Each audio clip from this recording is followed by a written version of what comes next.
Axel confirme d'Aurélie qu'il n'y avait pas de safran dans le menu de l'inauguration. Il faut la liste des personnes cuisine et se rappelle que le chef Tessioni a pu mille. Puis... Axel craint de l'avoir accusé tort. Il veut attentivement regarder ses acolytes lors des prochains services. Ted et Anaïs font goûter des nouvelles recettes végétariennes de la chef Listrak. Si elle trouve le premier plat très bon, Ted est bluffé par la deuxième proposition. Théo fait grise mine car c'est celle d'Anaïs. Elle lui rappelle qu'il travaille en équipe, mais il réplique en disant que toutes les bonnes idées venaient d'elle. Il se sent moins inspiré. Charlène demande à Axel d'arrêter de se comporter aussi mal avec son père. Il reconnaît avoir vrillé. Charlène avoue s'être aussi posé des questions sur son père. Mais voyant son regard blessé, elle a compris que ce n'était pas lui. Elle le m'énerve car il se brouille avec tout le monde à cause de cette histoire. Vic et Bluff en arrivent au double car Enzo réussit à faire seul un dessert. Il ne cache pas sa joie de ne plus se sentir comme un boulet. Rupture imminente pour Jasmine et Axel. Jasmine raconte à Lionel qu'Axel fait courte leur pique-nique pour foncer chercher Aurélien.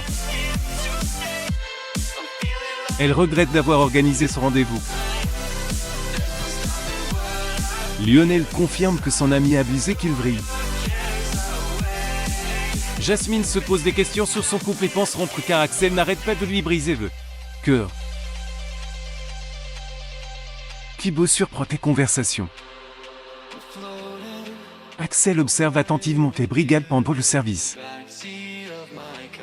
Il interroge Louis sur des changements faits dans les plats d'un affirme qu'un clic a parlé de safran. Mais ce dernier brabro. Il pose la même question à Lionel. Jasmine se rappelle avoir vu le chef dîner mettre dans le risotto. Présente en cuisine, Claire confirme. Anaïs parle avec Salomé du mal-être de Théo. L'article lui est mis un côté, il compare leurs idées. Son ami le rassure et lui conseille de sortir un peu de la cuisine pour le bien de leur couple. Pleine séance avec Anso. Ce qui ne évoque une autre patiente qui est dans le même cas que lui et qui annule ses séances car elle est au plus mal. Il propose de mettre en place un plan pour lui parler. Vic tente de le dissuader de donner des leçons de tête à une personne qu'il ne connaît pas. Mais il persiste. Axel raconte à Jasmine ses nouveaux soupçons sur la chef Guinou. Elle lui fait remarquer qu'elle aussi est touchée de safran pour aider le chef et qu'elle est donc suspecte comme tous ceux qui étaient en cuisine. Elle l'accuse de s'enfermer dans un délire.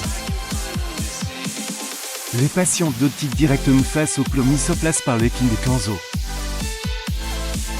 Il s'excuse pour cette mise en scène grotesque et lui explique que lui aussi a eu du mal d'accepter son fauteuil car rien n'est adapté pour leur handicap. Il souligne que travailler avec le Kindle lui permettrait de peut-être pouvoir rejouer avec les pédales de ce batterie. Les jeunes femmes reconnaissent que cette discussion lui a fait du bien. Axel menacé par le meurtrier Jasmine pour raconter que le chef confronte son neveu. Il lui conseille de lâcher l'affaire car son père biologique voulait qu'il aille de l'avant. Voulait pas que le coupable soit découvert. Il accuse Axel d'être un simple instrument pour Aurélien. Aude remercie Anso pour son coup de main. Il en profite pour lui faire une belle déclaration clamant que s'il est redevenu chef pâtissier. Au double et s'il va mieux c'est grâce à elle. Vite qui assiste laisse est vexé.